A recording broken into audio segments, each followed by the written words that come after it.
Good morning, everyone. And as I say, thanks again for joining us for the Housing Hive. So today is all focused around bridging the digital divide, empowering the digitally excluded. We know there's people in different scenarios across the board, and there's some stats that we're going to talk through today around specifically social housing and also people in sort of digital poverty. But I think we all witnessed, I suppose, to begin with, how the pandemic itself highlighted and the exacerbation of inequalities through digital exclusion, and how that lack of connectivity or digital skills not only impact sort of managing tenancies, but all areas of daily life generally, really. And on those numbers, I know Freddie, one of our guests, has got some specifics to talk through today, but found that it's approximately about 11 million people across the country actually don't have access to the internet. One of three of those people in that sort of bracket potentially live in social housing as well. But when it comes to how we look to sort of address this and work through it from our perspective, we've all kind of heard those digital first stories of the past where the driver was very much channel shift numbers. It was forcing customers to engage digitally, purposefully reducing effectiveness and responsiveness of other channels, which obviously didn't work, and it's probably carries its own level of issues in itself, sort of approaching things that way. I think in reality for us and what we've seen work well with our client base across the housing space is the real way to sort of effectively make use of digital for this purpose is focus on customer choice and understanding preferences. I think a quick win sort of linked to that, but only definitely a single part of the wider puzzle, is to give people who have got the ability, confidence, access and means to use digital, give them the platform that they need to manage their tenancies, which lets you as the housing providers deliver that efficient, transparent service. Ultimately, the goal is to free up that internal capacity so you can put that and sort of redeploy the resource, effort, the personal touch and empathy into supporting people who are sort of non-digital or are in some sort of scenario where digital poverty is an important part of their lives or causing some issues. It's very much our core focus here at Prodo as digital transformation partner across the space to give housing associations that platform and a digital strategy to be able to provide that targeted and transparent service delivery to those digital natives, those people who expect, need, and in quite a lot of cases asking for it. And I think delivering that choice is key to building the trust with customers across all segments. So those digitally capable people can view, manage their tenancies with the devices they've got access to, using the skills they have, meaning there's less those types of inquiries from those types of people to deal with more manually. So therefore creating that capacity that we talked about. But as we know, digital exclusion is very complex. When you consider the ideal environment required to enable that digital engagement, you need the software and technology itself. You need that to be designed and created in an accessible way, easy to use. You need access to the internet and the ability to fund that, or also the devices to actually connect to it and make use of it. But I think crucially also the skills, confidence and knowledge and how to make use of those devices effectively and safely. And when we talk through this topic, we often talk about three buckets of people. And interestingly, when we first met with Freddie, one of our guest speakers today at the DPA, they also talk about these three buckets of people as well. So if you think about, firstly, those people who have the tools that we just talked about in terms of skills, devices, connection and confidence, when they find out there's a digital tool or digital means of engagement, they'll use it, they'll jump on it. They already use social media, they manage their banking online, apply for jobs, shopping, these sorts of things. And then you've got the second sort of bucket of people who have maybe some of those tools, but not all of them. Therefore, they do require some sort of support or engagement to empower them with the ability and means to engage. And then lastly, and really importantly, is those people who simply aren't suited to digital, whether that be through disability, financially, or another driver of preference. And I think it's really important for us to remember that all of these buckets of people need supporting, but in doing so, it requires that really sort of deep understanding of preferences and need on a bit of a deeper level. So with that said, we've got guests with us today to, I suppose, help us delve into this topic a little bit further, to hopefully give you all something to take away from. We've got Freddie Queck, who works with the Digital Poverty Alliance, and also Matthew Teagle from a long-standing client of ours, PA Housing, who works on digital engagement with customers. Also joined by a couple of Prodo colleagues as well. We've got Olivia, account director, which some of you may know, and also our CEO, Rob Quayle. So I thought now would be a good time to let you guys introduce yourselves, and we can get started. If you wouldn't mind, a quick introduction to yourself, Freddie, and then handing over to Matt for a quick intro. Oh, hi. Good morning, everybody. My day job, I'm a technology leader and I've been in publishing for a long time. It was during COVID that I realized that my children, they were suffering from not being able to get an online education well. And being an IT leader, can you imagine, being in a very, I was thinking that they would be in a very privileged position to have an IT leader as a father. But you know what, that is where I got to really understand about how big this issue is. So delighted to be here today to just share some of the things that we've been doing across the UK, so that everybody gets to be in a better position to help others. So thank you for having me today. Great stuff. Thanks, Freddie. Over to you, Matthew. Yeah, hi everyone. I'm Matthew and I work for PA in digital engagement. So I work really closely with a lot of our residents, going out to sites, just having that outreach, and hearing what they have to say about our digital services that we can provide to them, how they can be improved, but also about the sort of gaps in our resident base. So where that digital presence isn't reaching them, and how we can work to sort of bridge that gap. So yeah. Great stuff. Thanks, Matthew. I want to say a quick hello as well, Rob. Introduce you too. Yeah. Hi everyone. I'm Rob. I'm the CEO at Prodo. I've joined the Hive today because this is a subject that's really close to my heart. I mean, Prodo obviously provide digital solutions, and we think they're accessible and they're great, but really they only serve, in one sense, a third of that group of the population. So how do we look to either enhance our solution, consider different personas or different ways of access to start to move that in, or just generally accept that people can't use it, but actually help and empower them in a different way? And that might be we have to go out and about on an estate and do different things. Yeah, great stuff. Okay, thanks very much, those guys.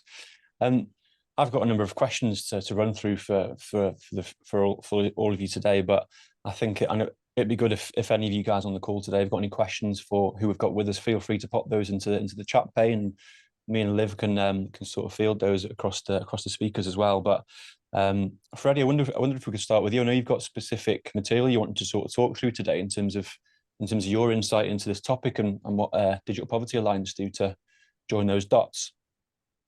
So do you want me to present now, or you just want some question? Yeah, that'd be great. I think we should start with those. Okay, cool. Slides. Yeah. Thank you. Let me do that.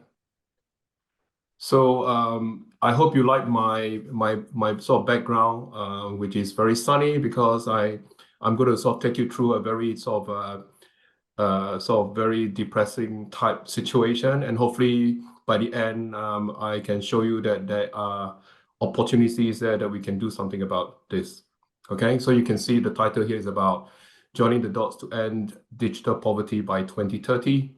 I'm the chair of the BCS Digital Divide Specialist Group. I'm the founder of Joining the Dots. I'm a committee member of the Digital Poverty Alliance. I'm formerly the Chief Technology Officer at Times Education. I hope, through this presentation will give you a bit more context about what is this all about, why am I doing this, and how we can all work together to deal with a problem such as this, which is almost impossible. If you think about the digital world that we take for granted, I, as a technology leader, definitely I do take it for granted for a long time. According to the United Nations, right, the world, this digital technology has advanced much more rapidly than any other technology, right? Affecting 50% of the developing world only in 2 decades, right? So let's not forget about this tremendous impact of this thing, and it continues to evolve. So what is the problem? And it doesn't matter which term that we use. You can see here I've got a range, and every time I add more to this list, right? But I think because you guys are in housing, you would understand what I'm saying, right? It is a complex social issue that is intertwined with many things that's happening today. Digital is not a separate thing. Inclusion is not separate. It's part and parcel of what we are already dealing with day to day, right? So the housing challenges that you face, your tenants face, and as a service provider face, there is the same issues, but yet we now have this extra dimension to deal with. And in the past, as I mentioned, I do take things for granted. I think that, in fact, a lot of people think that digital is just, or technology is just for the few, but no, it is now no longer a luxury. Everybody is impacted by digital. And therefore, if I may sort of introduce one definition, right? And this is from the Digital Poverty Alliance. Digital poverty is the inability to interact with the online world fully, when, where, and how an individual needs to. And I hope, we can sort of relate to this. I don't really want us to be debating about the terms, but at least have something to work with. And I think this is a fairly reasonable term. And the question is this: who is responsible to solve this problem? If we think that it's the government, right? If we think it is an individual, it's actually quite a complex problem and a complex question to answer. And why does it matter? I think, Jacob, you mentioned about the numbers. Yeah, it doesn't matter whichever numbers, because every day we can plug numbers up from the media. The point is the young, the old, and everyone in between are being left behind. And that is the reality that we've got to face with. And not only that, it is a global issue. If you look at the numbers here, this is about from this particular source, right? Look at the number of people, Western Europe, 12.6 million that is unconnected. Right? I'll just give you another stats. According to the International Telecom Union, that 30% of the world's population are not connected to the internet.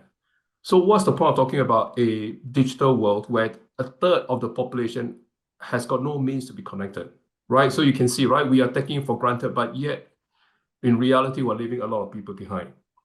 So now I did promise to depress you, which I hope I've done.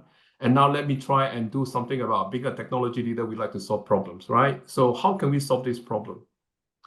So if you look at the problem, it's not just about the one thing, right? Digital is about a number of things, having access to devices, to services, having the skills. And I'll have a slide to show you about that in a moment. And the solution, we believe, is to be more joined up with our thinking and action, right? And one of the approach to solving this problem which is why I'm calling it joining the dots, is that this is such a big problem that nobody, not even the richest government or the richest individual, can solve this problem. But I believe together we can at least make a dent in terms of how this problem can be hopefully become smaller. And according to the Digital Poverty Alliance, they want to end digital poverty by 2030. Right? And what are some of the things that's happening? So you can see the BCS, which is the chartered body for IT professionals. And if you look at the Digital Poverty Alliance, right, they want to end digital poverty by 2030. So you can see that we are now trying to be joining the dots, not just regionally, nationally, but also globally, because this is a global issue, right? BCS is a global organization. Digital Poverty Alliance also has the ambition to make sure that whatever learning that has been achieved in the UK can also be shared across with other countries. All right, and you can see as a technology leader, I can only do what I can within my community, which is where, Rob, you and I first met, right, at the UK IT Leaders event in Leeds. And part of what I'm trying to do is to get the tech communities in the UK to be joining together. And so far, we managed to join up 14 communities, right? There are many more, but we've started doing them. And you can see this. And these are some of the names that you may be aware of. We have also joined the dots with the Digital Poverty Alliance. So we're now a committee member. So instead of individual organizations doing their own thing, the whole tech sector is coming together to support the DPA and help to steer the DPA collectively as a whole. So I think this is where, in numbers, we have strength, right? And not only that, we are also joining the dots with anyone and everyone. So I'm hoping to add Prodo's logo and anybody else that's in this call today, so that you understand that joining the dots is truly about joining the dots, right? We can all do something, starting from a position of strength, starting from the thing that we do very well. Rob, you guys are in the housing sector, so you know much more the housing sector than I do, but maybe there are other things that I can bring that can help us to be more effective in how we can sort of be more joined up in our thinking and our action. So how can we help, right? So this is the beginning of trying to break the problem down and finding a way to solve the problem. So our strategy is very simple: socialize to mobilize. The first part has to be to create awareness, create understanding. And then the second part is how then can we make sure that we signpost and direct as many people as possible on the things that needs attention, on the things that they can do something about, right? And one of the reasons why I got involved was I felt that as an individual, there's nothing I can do about it. That was how I felt originally. And then I came to the realization that if I, as one person, can help one person, that is good enough for me, because at least, I felt like I've done something.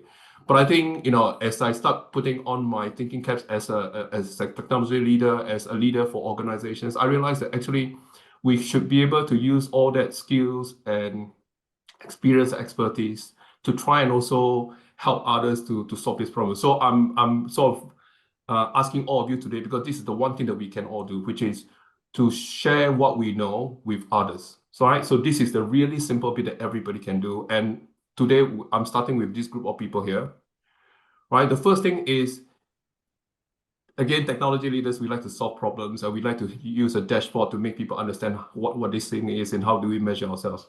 So digital inclusion, exclusion, whatever word you use, in order for somebody to participate fully, we need people to understand that it's a matter of joining up many things. Having a device with no data connectivity doesn't work. Having data connectivity with no tech support, right? Remember, in the working world, if you need IT help support, you go to help desk. In the world outside work, we don't have such a concept. So you can imagine, right? This is why we have a problem. So you can see there's a number of things got to do, plus motivation and confidence of the person that we're trying to encourage to get online, plus skills that they may or may not have, plus opportunity that may or may not, they may want to, plus cyber-safe practices, that's a big deal, plus inclusive design, plus, connect and communicate, which is what I'm doing, which I'm hoping that every one of you can do today, is the really simple thing of all the things that we are talking about today, plus research and data. How do we know how big a problem is unless we have some data points, unless we're sort of evidence-based and data-driven? And this is why the Digital Poverty Alliance, one of the things they've done is, for the first time, brought together all that research, all that understanding of what is happening across the UK, so that we now have a much more comprehensive view of what is actually happening in the UK. Right, so one of the things that I do as part of the BCS Digital Divide Specialist Group is we hold, just like what you are doing here, Jacob, we hold monthly webinars as a way to create awareness. And you can see the range of topics that we've covered already, right? From dementia, autism, loneliness, homelessness, because it impacts everything that we do today. It's not the other thing. It's more like, it's not about, here's digital, come and let us tell you about it. It's more like, this is what you experience in your daily lives, in your daily work. This is what we can do, hopefully, with understanding, to see how we can plug that sort of problem of solving that digital challenge that we have. Okay, so that's one part. But the other thing is that we are also doing sort of this awareness across the UK, right? Regionally, right? Like such as in Staffordshire, to even sort of locally in Bath, in Sunderland, in Birmingham, in London, and and also sort of nationally across Scotland, England, Wales, right? So we're doing whatever we can just to get the message out there. Mm-hmm.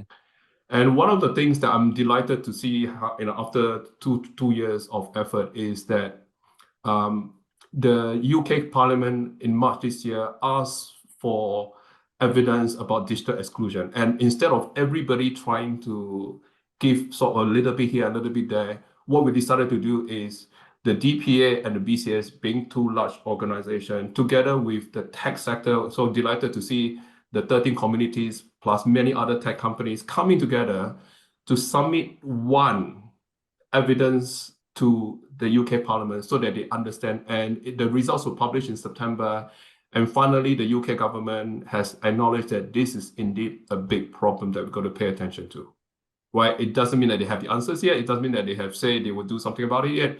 But at least there's now acknowledgement. So I want you to see that there's the power of getting everybody together to speak with one strong voice, especially to policymakers.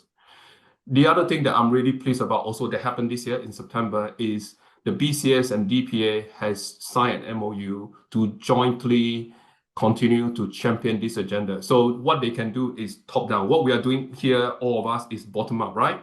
Or maybe somewhere in the middle to try and bridge the two. But unless we have a strong voice to policymakers, it will be a challenge. So I'm sort of making you all aware that now there is a route to the policymakers. Right? Now, the second part is, instead of just socializing, I would like us to mobilize ourselves to be able to do something. So at the end of it, Rob, maybe you can say a few things about what we discussed earlier on. But let me share with you some examples of how we are mobilizing others to do something about this. Right? First, the framework of getting involved, which is, anybody and everybody can just join, either the Digital Poverty Alliance or the BCS or any other organization, or including your own organization, that maybe they do something. Right? And then you can sort of be very light touch all the way to the extreme on the right hand side, where you can see you want to be part of driving a solution. So I'm hoping that, you know, this conversation here can put us on that journey of making sure that some of us here may say, hey, I want to do being a supporter or pledge action or support action or drive action. Here are 3 examples of pledges that the BCS and the tech sector has pledged to the National Delivery Plan of the Digital Poverty Alliance. The concept of tech support, as I mentioned earlier on, we are now trying to create a tech support pilot, starting with supporting older people, right? And starting with one organization we are in conversations with HUK, which you can imagine, you know, covers the, you know, the support of older people in the UK. We've also spoken to HACT, which is, you know, the Housing Association Trust, as you can, right? So there's a lot of people that's aware of that, but we need to start a pilot to learn from it, because supporting people in the workplace is different. Why? Because we know who they are, we know what devices they have, we know what skill sets they have, versus the wider world where we know none of those answers. So you can't imagine, you cannot pretend that the solution for what we know in the corporate world is going to work outside work. So this is what we need the pilot to understand. The second one is the tech organizations, or sorry, anybody in the business of building digital services and solutions today, we use the concept of digital personas, but they are no longer fit for purpose. Why? Because they are based on a couple of basic assumptions. One is for an able-bodied person with some skills, right? And not only that, they are designed for the majority. We take the 80-20 rule. If it's good enough for 80% of the population, it's good enough to go out there. What we're talking about here is to be truly inclusive. We got to also pay attention to the 20%. And how do we do that? If we all were to be in the business of trying to define all personas, it will be impossible. It's too time consuming and it's too cost prohibitive. Therefore, we'll never get there. So the idea here is why not? What if we all join forces together by contributing towards this catalog of personas, so that we can either contribute to it or consume from it? Would it not be faster and quicker that we can all do something about this together? That's the idea. So we are currently in research, and so far the research has shown to us that we have identified another 13 dimensions to be considered. So it's now becoming very complex to really understand somebody doing something about this. And I came from a Digital Poverty Alliance event yesterday, and what I've learned about it is that for example, in terms of supporting people with disabilities, you got to understand whether their situation is permanent, their situation is temporary, or their situation is situational, right? And then there's a 4th dimension, which is what about personal preferences? So if you add all those different dimensions, you can see why design a digital solution today, they may not tick all those boxes, and that is the reason why we have a gap, right? And then third pledge is being in the education sector. I'm so delighted that through the Digital Universities Week that has been held annually, my previous organization, because I've just left Times Education, we were able to mobilize the entire education sector to come together and say, let us work together on creating a sector-wide digital inclusion network, and therefore a digital inclusion strategy. Because everybody's trying to solve the same problem. Why should you go away and do your own thing, right? But if we all work together, guess what? We can straight away start benefiting from the lessons, the learnings, and the tools and the solutions that's already out there today, right? So in conclusion, you know, my message to everybody is, please leave no one digitally behind, because we really got to pay attention to that. And the way to solve that is by joining the dots. One of the ways, sorry. So with that, thank you. I'm happy to have a bit of Q&A. And Rob, maybe this is where, please jump in and see what we can do with this captive audience that you have here, so that we can work together on this, yeah? Thanks, Freddie. I mean, what Prodo really recognise that we provide a digital solution, but that's what we do. But if we go back to what purpose, and Prodo is always intended to be a force for good in the tech sector, it's really about improving lives of their residents and their communities. And actually, if we're really trying to stay true to that, then we've really got to focus on how do we help sort of bridge this digital divide? How do we help people that either don't have access to that technology? And I'm not going to sit here and tell you any of the answers.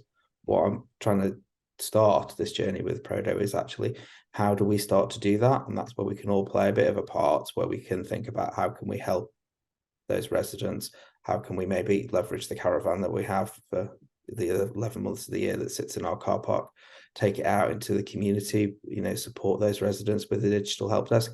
It doesn't have to be about access to the Prodo platform. You know, I was helping my neighbour at the weekend sign up for e-prescriptions online. It's as Freddie was saying, those people in those residents don't have necessarily anywhere to go. They obviously come to you for a lot of their needs, but equally they just sort of might struggle or they might give up, and that's where we really want to start to help and really start to bring this together and play that sort of leadership role in the sector. I completely agree with that, and certainly on the Joining the Dots piece, and you know, as you put it, Freddie, the government just forming part of that. And I know, Rob, you've spent some time at the House of Lords discussing this particular topic yourself as well.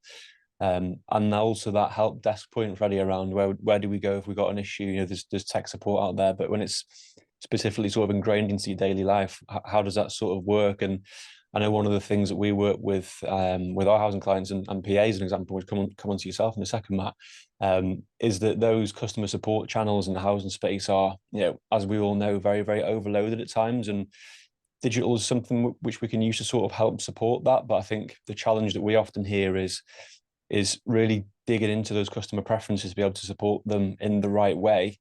Because yeah, like we were saying at the beginning, that digital piece, and to your point, Rob, it's only sort of servicing a certain percentage of those people. So it's how do we sort of how do we come together, which is another part of, I think, why we work in the housing space and why we enjoy that, because everyone's very open to collaborating on these particular types of issues. And I think it kind of feeds nicely into what you're saying, Freddie. How do we come together to sort of address this together? But I thought it'd be it'd be good to hear from you, I suppose, Matt, as well, to hear about. I know you're doing quite lots of work on, I know you work directly with Liv on our side on the MyPA portal, but also generally around engagement and feedback from customers around supporting them in different ways. I know you have something you want to talk to us about today as well. Yeah, I think it's really important not to leave anyone behind, as Freddie said. And in the housing sector, we have a massive responsibility for that. We need to make sure that our services are always inclusive. Obviously, I work closely with our self-service portal. So I work with, obviously, like you said, Liv and Prodo, and I go out to customers to get suggestions on what we need to improve. But it's not just about the people who are using it. A lot of the suggestions do come in around sort of accessibility issues, people who might not have the actual access a device to get onto our platform, MyPA. And it's about looking at ways that we can, help them. So we recognise our role in that. And I think it was mentioned at the start of this, the pandemic, when that hit. At PA, we really did recognise that you have to have a human sort of outlook on it, and have some empathy for our residents. So at the time, we have neighbourhood coordinators who go out on our sites and have that point of contact. And there are a lot of our residents who might not have had devices, laptops, tablets. So we did our best to provide some of that hardware to them during that time, just to make sure they were connected. Because I know even for myself, it was difficult with my grandparents not having the sort of digital skills as well. But we've actually learned quite a lot from that, in terms of, even if people do have that access, how are they using it? Do they have the right skill set? And how can we help empower them? So MyPA for us is essentially, it was a market leading tool back in 2016, and it's developed ever since, based on feedback from our residents. But what we're seeing now is, we've got 63% of our residencies, our tenancies, signed up to MyPA. So there is that engagement. There is a good base already, and people through that can have, they can manage their homes quite efficiently. So they can report their repairs, pay their rent, report ASB, all sorts of things like that. It's just a tool to enable them to have that management of their homes. So we take over 18 million, I think, through the app. At the minute, we're seeing around 16% of our repairs come through the app, just routine repairs. which frees up a lot of capacity that we can then reinvest into our communities and into looking at issues like digital exclusion and making sure we are, you know, having that outreach to those people that might not be, you know, so have that access. So at the moment, we are looking really strongly at ways we can, you know, have an impact in the sector. We have a contract with a company called Apello at the moment for our assisted living and housing for older people sites. So obviously a lot of the work that we're doing is around sort of older people who might not have those digital skills. And because we're such a diverse housing association, it's the language barrier as well that causes an issue for us. So obviously we provide a service, but can people actually understand it? How do we cater for that? So we've got tools like ReachDeck, which is, you know, Google Translate is incorporated into MyPA. Even like visually impaired people, you can have the sort of audio to the app, which is really helpful, and it provides that inclusivity for them. But Apello have been a project that we've been looking at for a while. Basically, an Apello device is a telecare system that's in those blocks. So it allows people to raise alarms if they need anything, call for assistance. And we've got MyPA installed on them. So at the minute, we're doing a piece of work with yourselves to look at how we can improve that and make it easier to use for those people, bearing in mind that they might, you know, not have that knowledge. So it needs to be as simple as possible. But in order to do that, it's important to listen to those residents and get that feedback. So like I say, I go out to the sites and the general consensus is that these devices help them have a sense of independence. You know, it builds a relationship between themselves and the housing association. And also just developing their general skills as well in terms of using a device. A lot of the people who live in housing for older people, you know, they do have relatives who might not live very close. And so just to pick up a phone or get on the laptop is quite important. And I think we need to look at that as well. Obviously mentioning MyPA a lot, but we need to make sure that our residents are connected to their families and that in our blocks and our residencies, they have that skill set. So like I said, I've had a lot of conversations over the last few months with our residents. And one of the things that we have started doing is having more meet and greets. So we invite residents into the office just to have a conversation around anything really, but digital does tend to come up a lot. I've got one of our residents who I spoke to yesterday at one of our meet and greets, is a 74-year-old lady, very heavily involved. She's part of my digital working group, which we've put together, which is obviously a great initiative to get people involved and drive that movement. But she was talking to me about one of her neighbours who was trying to sign up for MyPA, and they were quite proud of themselves that they managed to do it on their phone. But then when you register, it triggers an email to confirm your account, and they couldn't actually access their email. She did manage to go and help them, but just to instill them with that confidence to use those sort of services. So, you know, they've got through one challenge, but then there's another challenge that comes afterwards. So I think it's important for us to look at, you know, different ways we can support. Obviously, our platform is a massive help and it does get a lot of engagement, but it's then how do we maximize that? How do we maximize the usage of it? And make sure that people feel confident in using it. And in the new year, there's a big drive to develop a lot of sort of training material around that.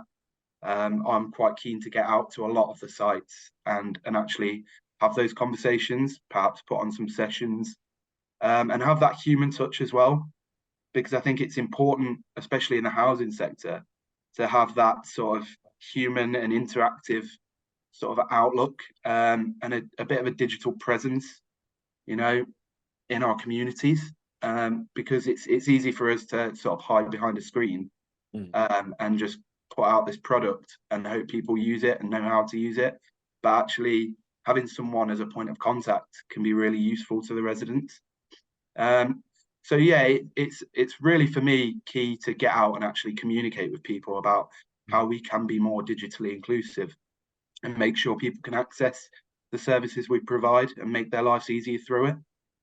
And that's really where our work with yourselves at Prodo comes in, because a lot of that feedback that we take in, we bring to you guys to make those improvements and enhancements. And over the last couple of years, there's been a lot of that, which has seen a boost in engagement, obviously. You know, and the more sort of people that use it as well, the more capacity is freed up to then reinvest, which is really great across the whole business. It's not just for sort of digital and looking at digital inclusion. It's other people that we might be able to recruit to get out to vulnerable tenants, or deal with the repairs processes, or anything that's going to make our residents' lives easier. That's really, really good to hear, Matt. Thanks for that. And yeah, it's great to hear all of the things that you're sort of doing in collaboration with making good use of the MyPA portal. It was interesting your point actually around that registration journey, and something which probably everybody on this call would just sort of second nature, register, verify, I'm via email, I'm away. But I suppose with you guys being in terms of PA housing, it's a medium to large size housing association in terms of number of homes and number of customers. So how do you go about addressing, potentially at scale where you need to in the right ways, those sort of points of challenges or blockers? Is that a case where these face-to-face sort of workshops come in, or have you got other means of sort of addressing that? Yeah, so I think it is important. That's what, like I say, for us to get out and actually put on some sessions, and enable people, empower them to have those skills. But at PA, we employ neighbourhood coordinators. So in every single one of our sites or neighbourhoods, we've got a point of contact. So they are all trained with MyPA. So they have the skill set and the knowledge to be able to pass that on to their residents. For example, I spoke to a neighbourhood coordinator again yesterday at the meet and greet, and they were telling me about a new tenant that had just moved into their property.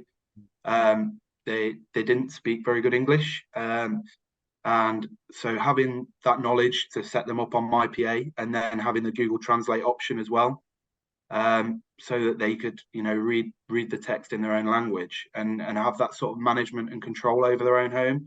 Because at that point, of course, even after a phone call, if you have to wait on hold for ages, that language barrier is still an issue. So it's that accessibility as well for them. But yeah, a lot of the drive will be as well around neighbourhood coordinators, because every single day they are a point of contact. They have that face-to-face interaction. And then any further issues obviously come to me, and I'm always happy to help and go out as well. I think that's a large part of my role. I think some of the capacity that I was talking about that was actually freed up from MyPA has been put into my role, just as a point of contact for it, and to provide that support for our residents and across the business as well. Yeah, a rewarding part of your role as well, I'd assume as well. It's great to hear. Absolutely. Now you've sort of heard that sort of input from Matt, Freddie, and obviously your experience of the DPA and sort of everything that surrounds that, but also working with Hacked and things. I suppose MyPA is an example, and PA housing, I should say, PA housing as an example are relatively well progressed from a digital strategy point of view, and that digital offer generally. There are numerous housing associations out there who are earlier on in that sort of digital transformation journey, and there's their own sort of challenges in terms of moving that forwards. Where would you say, we talked a lot about working on this as a collective, where would you see the sort of the starting point in terms of bringing everybody on this journey together to sort of address this at scale from your perspective, Freddie? If I can sort of set a bit of context, I think we all need to wear two hats in terms of thinking and solving this problem, right? The first one, which is very much easier, and that's what I presume a lot of people on this call here are already doing anyway, is that we are all, as individuals or part of our organizations, are doing whatever we can today, right? But what we are not sure is whether those things are strategic, meaning that they are long-lasting, they are sustainable. It's more like we're doing something, right? And you know what? We should continue to encourage and support people to do that, because it is really important, right? Every little helps, that's what they say. But unless we also wear the other hat, which is to think about it in a more strategic manner, meaning that, hey, how do we solve this problem in an impactful way, in a significant way? Unless somebody takes that responsibility together, not alone, right? Then you know what? All the effort, all the good intent would just disappear. You would agree with me, right? You think that you're helping somebody. Just imagine, if I help my neighbor and give them my end-of-life equipment today, I may think that I've solved the problem. No, we are not. We've just created a problem. Why? Because probably very soon, because it's not a brand new equipment, it will get obsolete very quickly.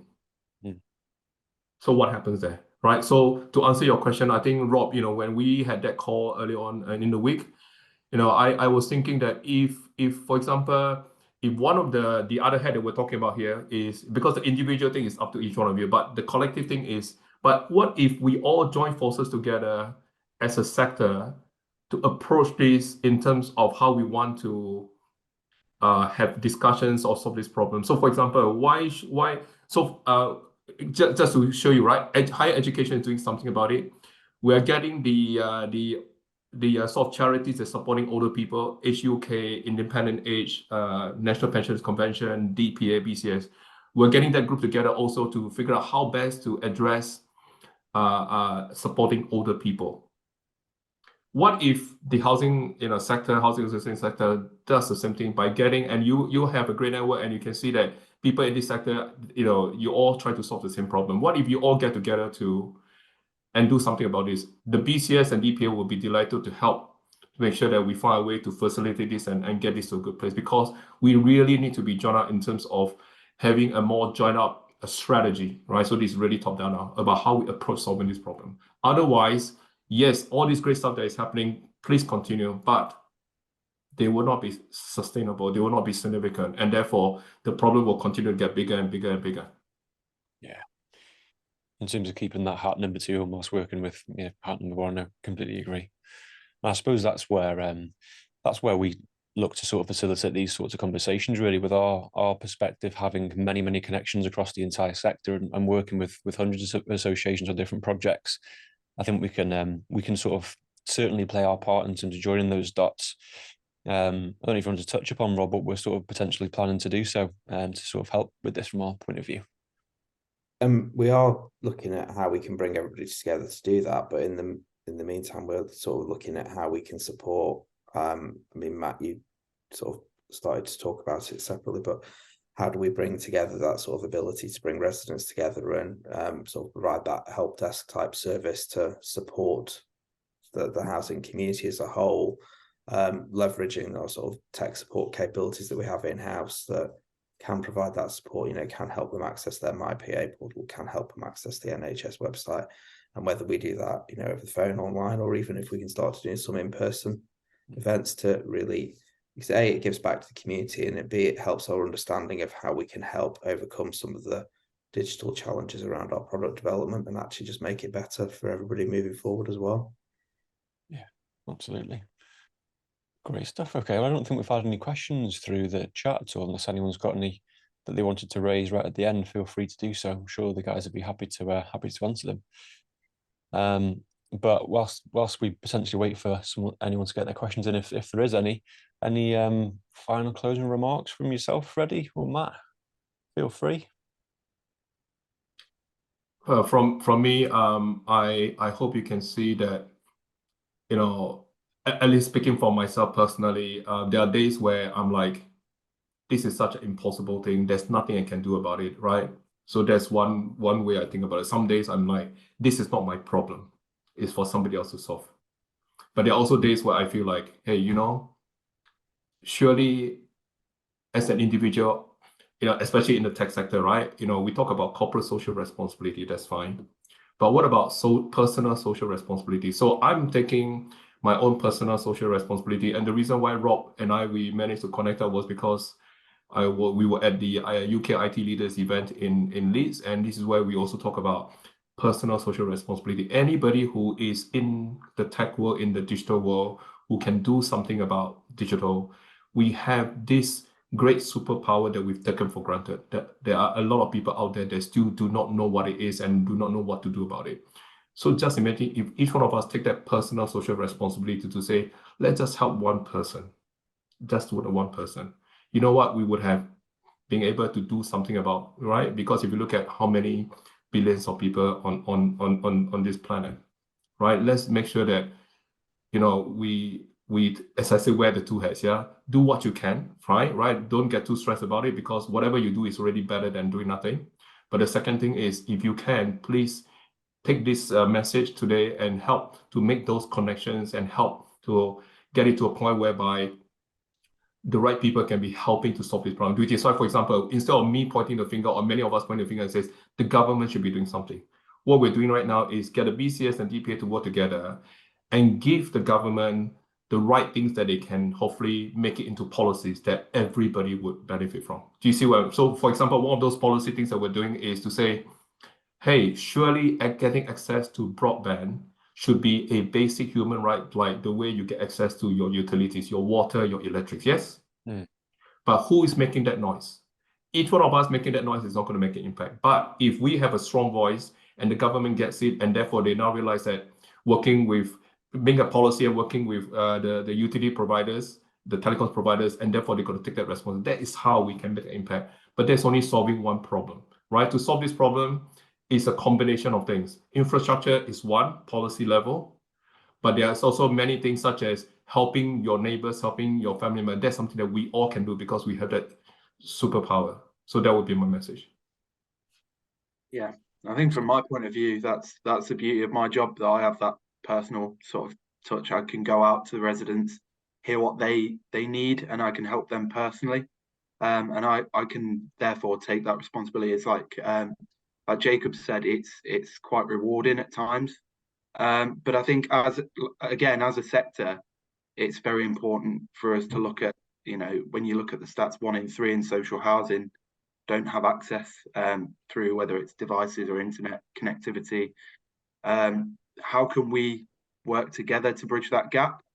And then how can we work with, you know, sort of organisations like yourself, you work with Freddie, to sort of come together as a force for positive change. But yeah, it does start with the individuals that are involved. And I see every day, you know, every time I help a resident out, even if it's something as simple as registering for the app, or you know, responding to emails, which I do get, things as simple as that, you know, how can you help me? It is rewarding, you know, when you empower somebody else to have that knowledge and that confidence in using digital services. And it will. If I may add one more comment, yeah. And this is again, you know, part of getting on this journey. You know, I keep learning about stuff from getting to events such as this. So when I talk about leaving no one digitally behind, is making the assumption that everybody needs to be digital, right?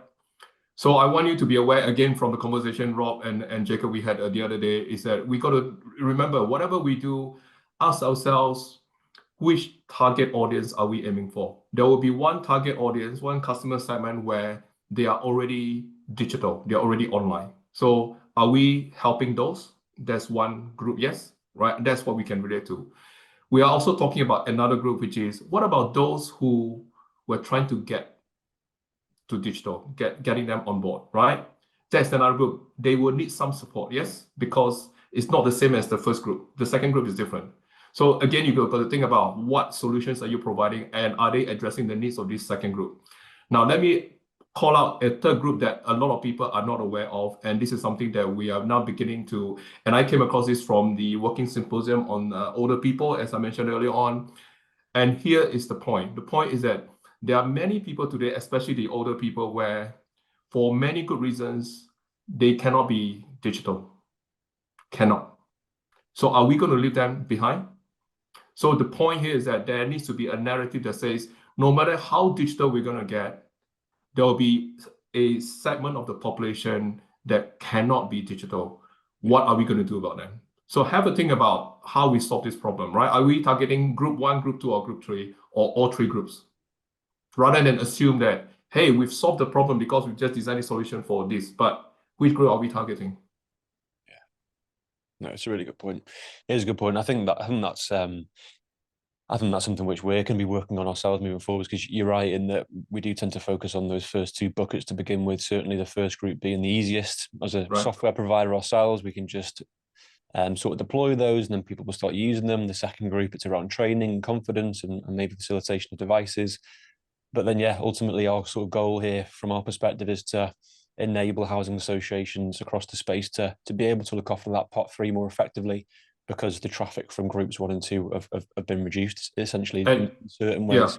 Yeah. And just to sort of make that point even more impactful for all of us today, right? Remember this, the day will come where all of us will be an older person, yes? Where this digital thing will be beyond us. So I'm a technology leader that I have taken for granted. And you know what? Because of this understanding, I'm beginning to not panic, to worry, and I'm beginning to sort of pay attention to it. And therefore, I want to make sure that not only am I helping others, I'm helping myself, because the day will come. And do I want to feel like I'm not going to be part of it because I lack confidence and I lack motivation? And you know what? That is a reality. If we're not careful, it will happen to all of us. Absolutely. So I hope, and I did promise you I don't want to depress you, but I hope I've given you enough pointers today about how we can do to make sure that this is a much smaller problem that we can do something about. No, absolutely. Yeah. Many thanks for the time, effort, and insights from yourself, Freddie, and also from yourself, Matt, as well, in terms of the specifics around PA and how you guys are addressing this for your specific customer base and how that evolves over time, working with us and otherwise. Really appreciate both of you taking the time to join us today, and also everybody for taking the time to join us on the call as well today. Thought that was a really good session. So we will obviously we've recorded this today, so we'll be editing and releasing that very soon. As I say, this is the final one of the year, so the next session will be 25th of January. And as we know, the social housing space is an ever-evolving picture in terms of regulation. So that session at the end of Jan is going to be about navigating that regulatory landscape in social housing and some of the things to think about, be prepared for from a proactive point of view, but also how to react in the right ways as well. So at the moment, we have Amanda Leonard, who some of you may be aware of. She's a sector transformation expert and consultant, joining us for that call, and maybe a couple of other people as well. But we'll let you all know about that when that's confirmed. So yeah, thank you all again very much. And yeah, last one of the year. So weird saying it in November, but have a good Christmas, and hopefully we'll see you in the new year.